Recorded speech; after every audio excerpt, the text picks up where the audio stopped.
Olá, vamos continuar nosso curso de arquitetura de computadores. Agora a gente começa a segunda etapa de 3 do curso, onde nós vamos descer a nível de eletrônica digital para entender como que se dá a formação e a execução das instruções de máquina de um software. A base do nosso curso é no livro do casal Harris, né? Na terceira edição, e aqui a gente vai voltar ao capítulo, a gente estava no capítulo 6, a gente vai no capítulo 3 recordar alguns conceitos lá de Eletrônica Digital 2 e trazer dois conceitos que vão ser importantes, dois conceitos novos importantes para a gente, que vai ser a noção de temporização e de paralelismo, ok? Então, se tratando desse capítulo, né, a gente não vai entrar em detalhe nesses 4 primeiros itens, a ideia é só fazer uma revisão, mas principalmente o nosso foco é na parte de lógica sequencial, a temporização da lógica sequencial e sobre paralelismo para eletrônica sequencial, né, digital. Bom, quando a gente fala de saídas sequenciais, a gente está falando que a gente tem estado no nosso circuito, né? A gente tem memória, ou seja, a gente consegue guardar uma relação entre passado e futuro dentro de um espaço curto de tempo ali do nosso circuito. Então, a gente consegue armazenar uma forma com que o circuito estava num determinado momento e uma com que ele está configurado num outro momento. Essa forma, esse estado, essa foto do circuito no passado e relacionado ao futuro, a gente chama de estado. O estado do circuito ele pode ser preservado por meio de LEDs e flip-flops. A gente vai voltar a ver a diferença entre esses dois e normalmente quando a gente fala de circuito sequencial a gente vai falar sobre circuito sequencial síncrono, ou seja, um banco de flip-flops sincronizados, ou seja, na mesma referência de clock. Bom, então, para que a gente... o que seriam circuitos sequenciais, né? São circuitos que nos permitem controlar sequências de eventos. A gente tem memória de curto prazo, a gente consegue detectar o que aconteceu antes ou depois. Então, a partir da ideia de circuitos sequenciais, a gente pode começar a detectar eventos, ou seja, alguma coisa acontece, em função daquela coisa, o circuito muda o comportamento. Normalmente, esse circuito sequencial é baseado em feedback, né? Em realimentação. Então, as saídas elas são realimentadas baseado em informação de entrada. Então, os elementos básicos de estado de um circuito sequencial parte aí dos primórdios aí do circuito bistável, o set reset latch, o data latch, o delete e o data flip-flop. Bom, aí a gente, passando rapidamente, né, o circuito bistável ele consegue guardar o estado e o complemento, mas ele não tem entrada, né? Mas você consegue preservar ali, guardar, ou seja, segurar, vamos dizer assim, uma informação. Então é o primórdio para a gente conseguir armazenar bit, né? Então, uma vez que você consiga imputar de alguma forma essa entrada, né? De alguma forma energizada, você consegue guardar o estado no circuito bistável. O problema é que ele não tem, né, entradas e saídas. Partindo do circuito bistável, né, com esse ajuste de portas aqui de negação para ou, a gente consegue botar o estado de set e reset, de tal forma que, dado o estado inicial, o reset leva a saída principal para zero e o set habilita ou não essa saída. Enfim, o importante, o símbolo do bloco de construção que a gente vai usar é esse, né, do set reset, data e o complemento, a saída, né? Aqui, deixa eu tentar, aqui ó, a saída e o complemento, e a entrada é o set reset. Contudo, você percebe que a gente não tem nada relacionado a sincronismo, né? O set e o reset podem ser totalmente assíncronos, acontecer a qualquer momento. O delete, ele vem da ideia de você dar um dado de entrada, né? Um dado de entrada que vira o nosso set, e esse dado ele entra a partir da habilitação do clock. Então, quando o clock é 1, o delete habilita a passagem de D para Q, ou seja, a entrada vai para a saída. Mas isso acontece só quando o clock está habilitado. Eles têm que estar na posição 1. Quando o clock está na posição 0, né, então, considerando isso aqui o clock, né, o clock tem que estar nesse intervalo aqui para ele ser 1. E nesse intervalo aqui para desabilitar a relação de entrada e saída.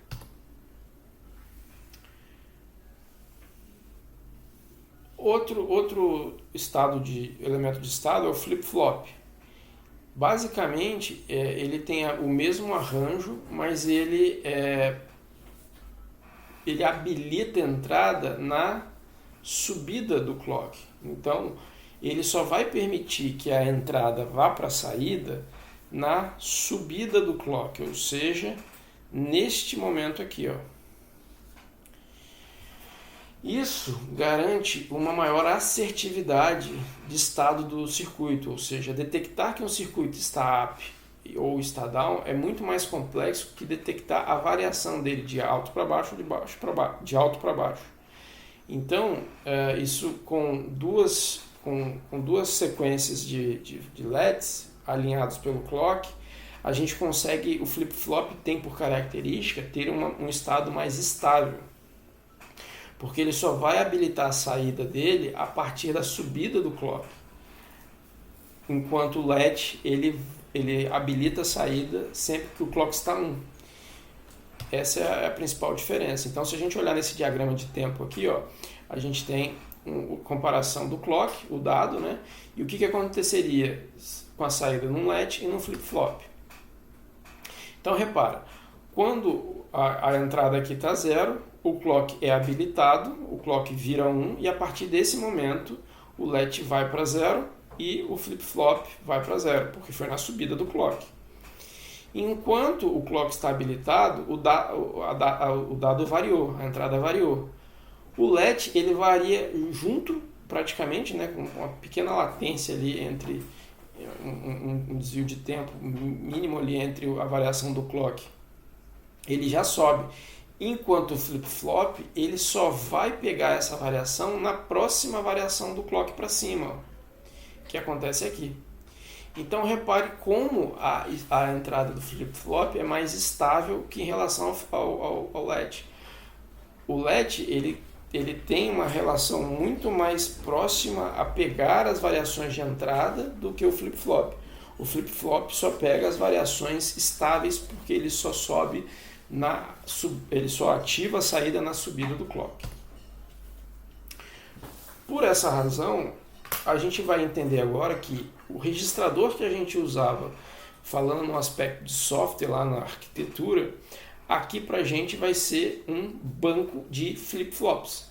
Então, se eu tenho uma palavra a nível de software de 32 bits, o que eu tenho é um banco de registradores de 32 flip-flops. Esses 32 flip-flops, eles podem ser representados como a gente está vendo na figura. Basicamente representando o bloco do registrador, variando com o clock, e no caso aqui ele está representando, né, uma entrada de 4, uma palavra de 4 bits, um nibble, né? Se ele fosse 32, a gente representaria aqui com 32 e aqui 0 a 31, ok? Então se a gente quisesse fazer um registrador de 32 bits, a gente faria alguma coisa desse tipo aqui, ó. O clock Q310 D310 32 fios. Ok? Essa vai ser agora a nossa representação de um registrador. O que é o registrador? Um banco de flip-flops sincronizados com um único clock. Ok? Bom, existem os flip-flops também que funcionam por ativação, que além do clock você precisa ter o comando de controle de enable. Então é uma dupla ativação, clock com o enable. a representação desse flip-flop é essa aqui em nível de bloco, né? E aí ele vai passar sempre que o enable e o clock estiverem habilitados. Então, isso normalmente cria um sincronismo com algum outro dispositivo, né? Enfim, flip-flop resetável, e aí ele tem o reset. No caso, externamente você pode zerar aquele flip-flop de maneira forçada. Bom, o que interessa aqui pra gente é o seguinte: a gente vai trabalhar em cima de dois tipos de flip-flops ali, né? A gente vai ter o síncrono, que é aquele que vai resetar sempre junto com o clock, e o assíncrono, os flip-flops resetáveis, né? Ele pode resetar imediatamente quando o reset é habilitado. Bom, aí outras variações aí de flip-flop, né? O setável, que é, enfim, a ideia é semelhante. Mas o que interessa para a gente é como que a gente define aí uma lógica sequencial. Uma lógica sequencial, ela precisa de ter estabilidade. A gente precisa marcar os estados da sequência de tal forma a gente criar um caminho, né? A gente vai criar um circuito que tem estágios, né?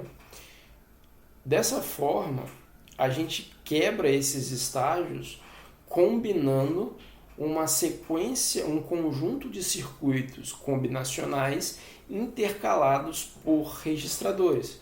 Esses registradores que estarão sempre conectados com o clock, eles terão sempre a mesma referência de clock, eles guardam os estágios por isso que a gente tem um circuito sequencial, porque a gente consegue delimitar os estágios, beleza?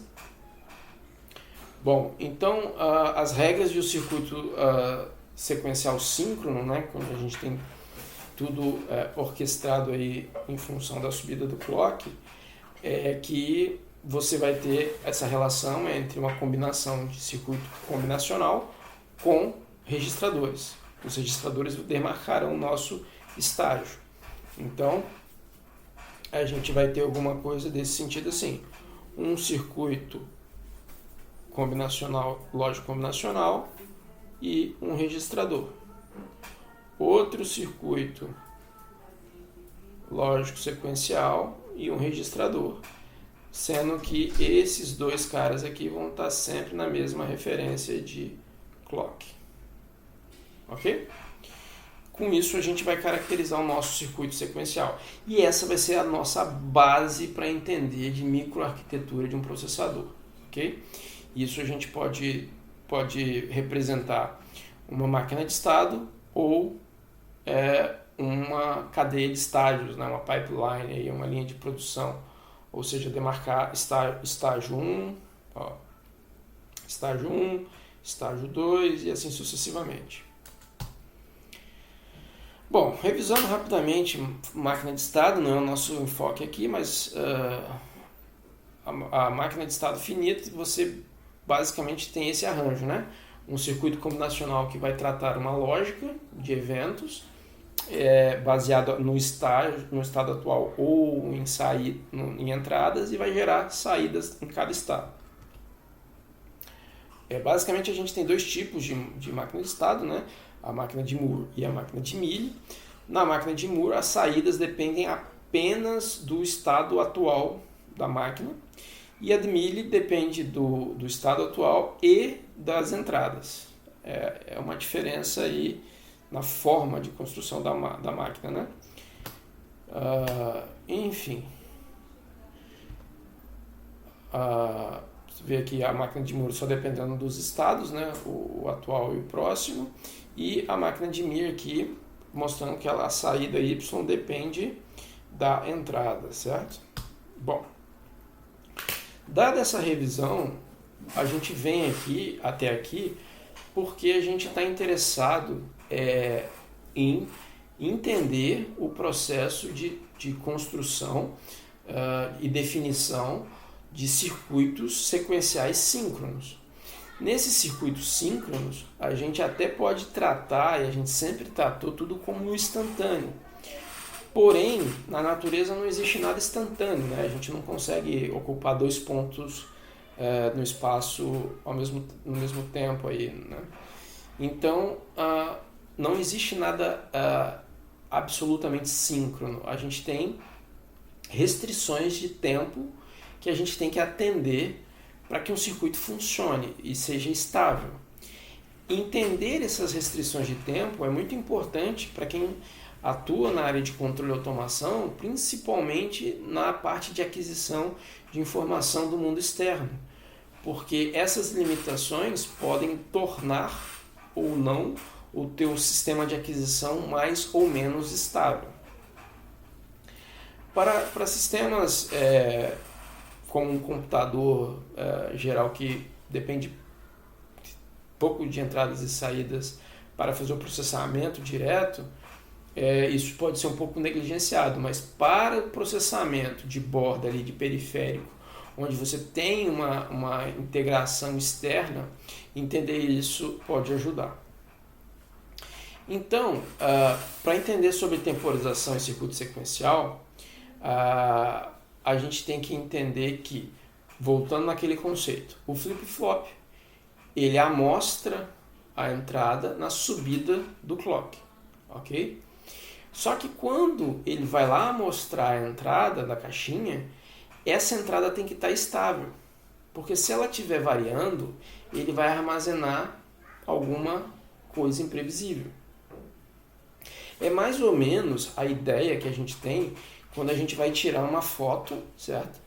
E aí no momento que se a gente imaginar aquela câmera que você abaixa e aí você vai dar o clique, naquele estágio do clique, se alguém na foto mexer, por melhor que a câmera seja, se isso acontecer exatamente na hora que você clicar, essa pessoa vai aparecer um pouco borrada. Por quê?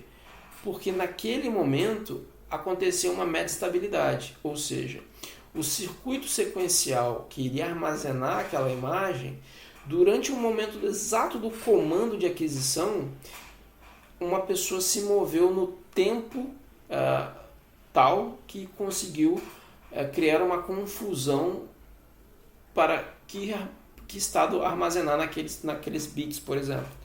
Então, essa ideia de, durante o período de clock, tudo estar estável, ou seja, a regra de temporização para circuito sequencial, ela é muito parecida com a ideia de todo mundo estar parado na hora de tirar uma foto, ou seja, na hora que o clock vai variar, é importante que todo o circuito sequencial esteja estável, porque senão valores inesperados, valores errôneos serão armazenados e coisas inesperadas podem acontecer. Então ter essa noção de temporização é importante para quem vai construir hardware, mas também para quem vai projetar sistemas, principalmente no contexto de aquisição e comando, ok? Baseado em sistema computacional. Então, pensando aqui no nosso registrador, né? Se a gente for pensar aqui que a gente tem um registrador aqui, eu vou desenhar o nosso registrador aqui, certo? E ele tem o clock vindo aqui em cima, ó, e o clock, acontece isso com o clock. E aqui vem o dado, certo?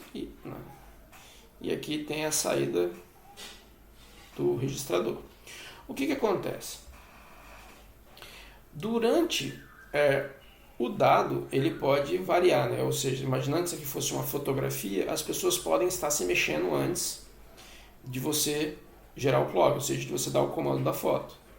E as pessoas podem se mexer um tempo depois, só que do exato momento da subida do clock, ou seja, que você clicou para tirar a foto, um tempinho antes e um tempinho depois, o sistema tem que estar estável, ok?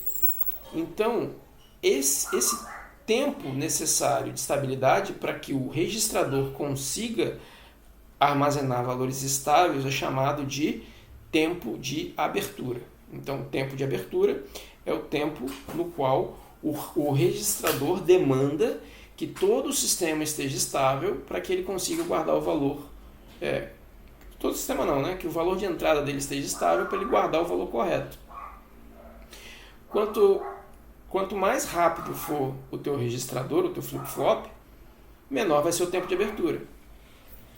Agora, para ele ser mais rápido, provavelmente ele vai ter mais eletrônica, vai ter mais área, ele vai ter... ele provavelmente vai ser mais caro. Quanto maior o tempo de abertura, ou seja, mais tempo você precisa ter que a entrada esteja estável para o flip-flop não armazenar um valor errado. Ok? O tempo de abertura ele é dividido em duas etapas.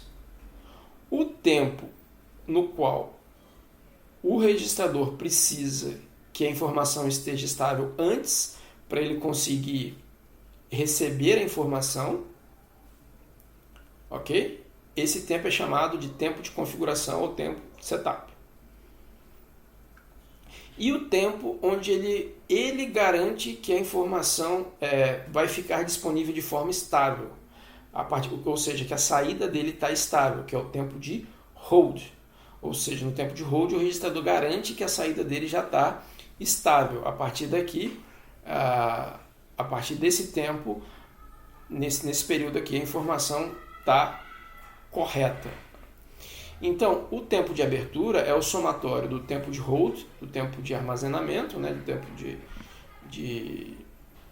tempo de hold, com o tempo de setup, ok? Então, o tempo de abertura é a composição desses dois tempos. Então, o tempo de setup é o tempo para o registrador sair do estado desconfigurado para a entrada estável.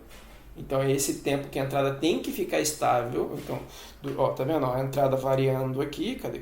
A entrada variou por alguma razão aqui. A partir do limite desse tempo, que é definido lá pela especificação do registrador, a entrada tem que estar estável. Daí, durante o tempo de setup, ela não pode mexer. É igual o pessoal na foto. Tem que ficar todo mundo estátua durante esse tempo de setup. E, uma vez que ele registrou, ele garante que a saída vai estar estável pelo tempo de hold. A saída do registrador fica estável pelo tempo de hold. Esses dois tempos, né, chamam tempo de abertura, que é o tempo que você tem que ficar, imaginando na foto, né, parado antes do clique e depois do clique.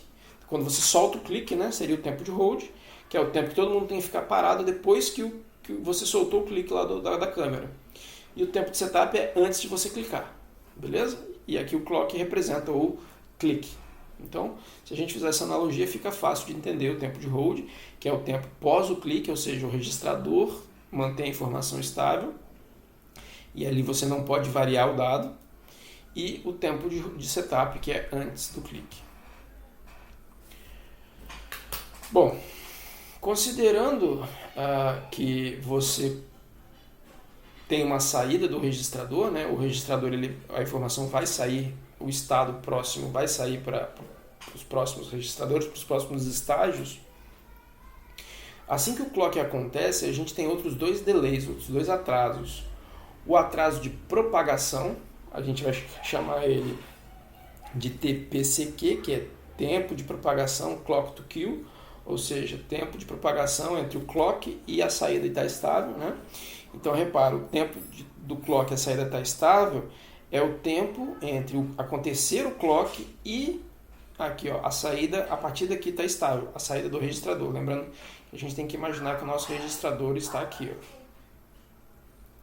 com o clock aqui ligado nele. Então, aqui o clock, bateu o clock aqui, durante o registrador, ele vai ter a entrada dele aqui, né? Que está relacionado ao tempo de setup. Agora, no tempo de hold, né, ele é composto aqui, o tempo, esse tempo aqui, ó, é um tempo que aqui está amplificado, né, às vezes esse tempo aqui pode ser desprezível, mas considerando que esse aqui é o estágio de Q antes, né, antes da mudança. Então, antes da mudança, mudou a entrada, o nosso flip-flop ele vai ter uma latência, ele vai demorar um tempo para começar a chavear de estado, para o próximo estado. Então, nesse momento aqui, ó, ele está indo de que linha para o novo que é a entrada, né? Então, a entrada foi que ele estava num que linha anterior. Aí ele tem uma inércia para começar a mudar, né? Isso é muito pequeno, esse tempo aqui é muito menor, né? Proporcionalmente o desenho aqui é bem pequeno. Até que o tempo fica estável. Esse tempo aqui, ó, a partir daqui a gente já tem o que na saída de forma estável. Ok? Então, esse tempo onde o registrador vai começar a mudar de estado, a gente chama de delay de contaminação. E o momento a partir do qual ele já mudou de estágio, está estável, é o tempo de propagação, ou seja, o tempo que ele leva para propagar o sinal de entrada, da entrada do registrador para a saída do registrador. O tempo de propagação, ou seja, ali está estável. O tempo de contaminação é o tempo onde ele vai começar a mudar, ou seja, como nada é instantâneo, mudou a entrada, ele vai levar um tempo para perceber aquilo e começar a transitar para o próximo estágio. Beleza? Bom, se a gente entender o que é o tempo de hold e o tempo de setup, o que a gente precisa entender aqui para entender da temporização de circuito sequencial é a disciplina dinâmica. O autor chama aqui de disciplina dinâmica, que é você garantir que o clock acontece, ou seja, o intervalo entre um clock e o outro, respeita o tempo de setup e o tempo de hold do registrador. Por quê? Se o clock for mais rápido que o tempo de setup e o tempo de hold, ele vai armazenar valores instáveis. Então a disciplina dinâmica para garantir estabilidade ali é você garantir que o clock aconteça num tempo maior que o tempo de setup e o tempo de hold, maior ou igual ao somatório. Porque se ele acontecer antes, ele vai comandar uma ativação de valores instáveis. Então, a gente tem que entender o que restringe essa latência do registrador no caso mínimo e no caso máximo. Ou seja, o clock vai ter uma limitação mínima relativa ali à característica do circuito combinacional que está no meio do circuito e o máximo que está relacionado com os registradores. Então, se a gente for olhar aqui, ó, a gente tem dois registradores. Esse aqui é um estágio de um circuito, dois estágios do circuito sequencial. A gente tem aqui o estágio anterior, o estágio R1, passa aqui por alguma lógica combinacional que faz algum processamento, alguma lógica, e vai para o estágio 2. Esse registrador aqui, ó, ele tem, o que ele tem aqui? Ó? Ele tem o tempo de setup. E aqui ele tem o tempo de hold. O tempo de... Vamos, cursor, volta. O tempo de hold. Ok? Da mesma forma, a gente tem o tempo de setup aqui para trás e o tempo de hold. O que a gente tem que garantir na disciplina dinâmica? É que o tempo de clock seja adequado para que da entrada do clock acontecendo aqui e aqui, a gente tenha um intervalo suficiente para a informação estar estável. Então, a latência máxima que vai caracterizar nosso tempo de clock, ou seja, o tempo entre o tempo de latência necessário aqui de intervalo para que a gente tenha a entrada, a saída, o hold aqui estável, né? Ele vai passar aqui no circuito. Então, tá vendo? Ó, aconteceu o clock. Pum! O clock acontece sincronamente, então ele acontece dos dois lados. Porém, ele tem que acontecer em um intervalo entre dois clocks suficientemente grande para que a gente sobreponha o tempo de contaminação ao tempo de contaminação do registrador R1, aí o R1 variando a saída dele aqui para o novo valor de Q1 e o Q1 estável. Aí o Q1 estável ele entra aqui no circuito combinacional. O circuito combinacional, por sua vez, ele tem a latência natural dele para fazer o encaminhamento,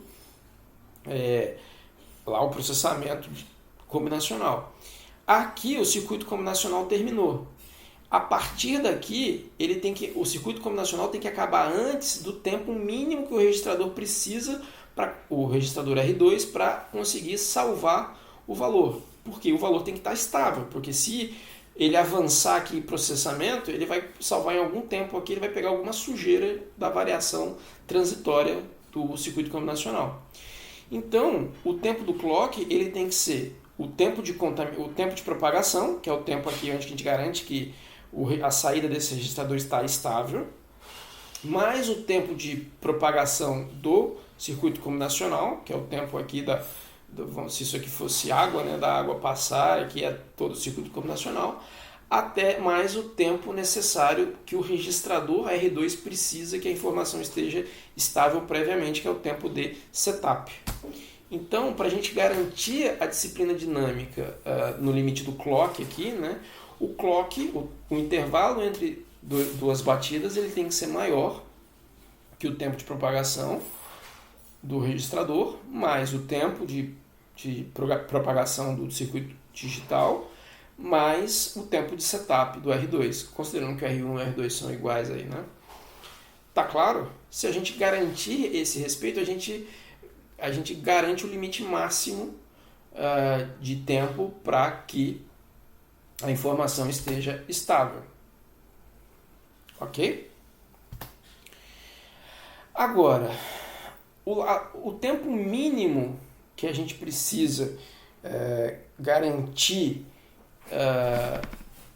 para a gente ter disciplina dinâmica aí é o tempo, está relacionado ao tempo que o registrador mantém a informação estável, que é o tempo de hold, né? O tempo de hold ele está aqui, ó. Ele é o tempo que a gente garante aqui, ó, que o registrador R1 está entregando uma informação estável.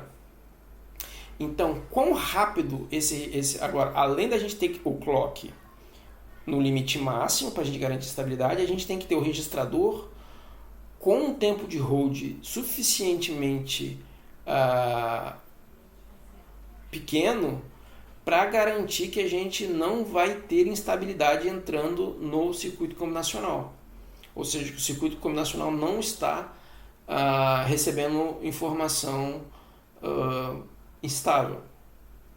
Então, para isso, a gente tem aqui o tempo de contaminação, ou seja, é o tempo onde o tempo de contaminação é o tempo onde o registrador vai começar a mudar o estado. Então aqui o registrador está trabalhando aqui, nesse estágio aqui. E o tempo de contaminação do circuito é a partir do momento que o circuito digital começa a variar. Ou seja, o tempo no qual existe aqui a contaminação do circuito combinacional, aqui ele vai começar a variar devido ao circuito combinacional. Tem essa latência aqui, ó. Esse tempo entre o registrador começar a mudar e o tempo entre o circuito combinacional começar a mudar é o tempo de contaminação. Ok? Contaminação do circuito digital. O tempo de contaminação do flip-flop, que é esse CCQ aqui, que é clock to kill, contaminação, clock kill, né? Na batida do clock, isso aqui tem a ver com o tempo que o clock bateu, entre o clock bater e a mudança e o estágio começar a mudar. Agora, o tempo de contaminação é entre esse estágio começar a mudar e o circuito digital interno começar a mudar. O hold, ou seja, o tempo que o registrador mantém a informação estável, tem que ser menor aqui, certo? Porque se esse tempo de hold for maior, o circuito combinacional ele vai começar a gerar informação instável, certo? Então, a gente tem que ter o tempo de hold menor que o tempo no tempo mínimo, né? O registrador ele tem que segurar pelo menos o tempo de contaminação clock to kill, ou seja, entre o clock e a mudança do registrador, mais o tempo necessário para que a informação esteja estável para o circuito combinacional começar a trabalhar. Essa é a restrição mínima de tempo que a gente tem para garantir a estabilidade do circuito. Então, no máximo, é o tempo do clock ser maior que o tempo de propagação, mais o tempo de propagação do circuito digital, mais o tempo de setup, e no mínimo o registrador de entrada segurar a informação estável por um tempo maior que o seu tempo de contaminação, mais o tempo de contaminação do circuito digital. E com isso, como o tempo de hold é característico do registrador e o tempo de contaminação também é característico, a gente encontra o tempo mínimo que esse cara aqui leva para começar a trabalhar. Então, eventualmente, na lógica combinacional, você precisaria colocar algum atraso ali para evitar instabilidade na eletrônica. Então, no que vai ser propagado por circuito combinacional. Aqui a gente tem um exemplo. Vamos ver esse exemplo? A gente tem aqui basicamente uma porta AND, uma OR e uma OR invertida. E a gente tem dois estágios, são 4 bits de entrada e 2 bits de saída, vamos dizer assim, né? Sendo aí cada um flip-flop. E esses flip-flops aí, eles têm essas restrições. O tempo de contaminação deles é dado, 30 picosegundos. O tempo de propagação, ou seja, o tempo que leva para a saída dele estar estável, 50 picosegundos. O tempo que ele precisa que a informação esteja estável antes, tempo de configuração dele, tempo de setup é de 60 picosegundos. E o tempo que ele mantém a informação estável é de 70 picosegundos. Por porta, o tempo de propagação é 30 picosegundos e o tempo de contaminação é de 25 picosegundos. Ou seja, cada porta ela tem aí uma latência, né? O circuito combinacional ele também tem uma latência, né? Ele pode não variar com o clock, mas a partir que a entrada muda, a saída não muda instantaneamente. Então, isso tem a ver com esse tempo de contaminação. Ok? O tempo de propagação é o tempo da saída estar estável. O tempo de contaminação é o tempo que leva para ele começar a perceber a mudança e mudar. Ok? Então vamos lá. Como que a gente faz essa análise? Bom, a gente tem que dimensionar aqui o tempo de processamento desse circuito, qual vai ser? Bom, não vai ser esse, porque essa entrada depende dessa aqui. Não vai ser esse aqui, porque essa entrada aqui também depende dessa. Então, o que a gente tem que analisar aqui é o caminho crítico, ou seja, a gente analisa o caminho de pior caso. No pior caso, vai ter tempo de contaminação e propagação aqui, aqui e aqui. Ok? Só que a contaminação a gente analisa porque ela vai acontecer sempre de maneira síncrona, né? Então as entradas mudando, aqui, chegando uma entrada aqui, chegando aqui e aqui, a contaminação ela é única, porque ela acontece meio que em paralelo. Então o tempo de contaminação desse circuito vai ser os 25 picosegundos. Agora, o tempo para essa saída estar estável, ou seja, o tempo de contaminação, lembra, é o tempo necessário. O CD está ligado com o tempo onde a informação entra aqui e começa a variar. Ó, vamos voltar aqui, ó. Tá vendo aqui? Ops, aqui, ó, é o tempo entre a entrada estar estável e ele o circuito combinacional começar a vencer a inércia interna dele. Então, aqui, ó, ele vai começar a trabalhar na inércia dele, esse aqui também nesse, esse aqui também nesse. Então, essa inércia acontece em paralelo. Já o tempo de propagação, que tem a ver com a saída estável, a saída desse depende desse e a saída desse depende desse. Então, o tempo de propagação vai ser em série, 3 vezes 35. O tempo de contaminação é em paralelo, porque a informação chega ao mesmo tempo aqui para os 3. Ó. Então, ao mesmo tempo que bate o clock, né, baseado nessa variação, nessa característica desses registradores que a gente tira como iguais, a informação chega para eles no mesmo tempo. Então, em paralelo, por isso que é 25, e aqui é em série, porque uma saída depende da outra para estar estável. Ok? Então, vamos ver se esse circuito é estável. Então, a primeira característica é a limitação do tempo de setup. Então, o tempo de setup é o quê? Eu tenho que garantir que o clock seja maior que o tempo da eletrônica digital, né? Que basicamente a gente pode tratar esse aqui é o nosso circuito digital, o nosso circuito combinacional está aqui dentro. Esse aqui é o registrador de entrada e saída. Então, vamos ver, o tempo de clock ele tem que ser maior ou igual que 50, que é o tempo de PCQ aqui, o tempo de propagação do registrador, mais o tempo de propagação da eletrônica digital combinacional, mais o tempo de setup, que é 60. Então, o tempo do clock tem que ser maior que 215 picosegundos. Achando a frequência, então, o clock desse circuito aqui tem que ser menor que 4.65 GHz. Agora, vamos então, garantindo que o clock esteja nessa frequência ou menos, ou seja, isso ou mais lenta, não pode ser mais rápida, que vai ferir o tempo de setup.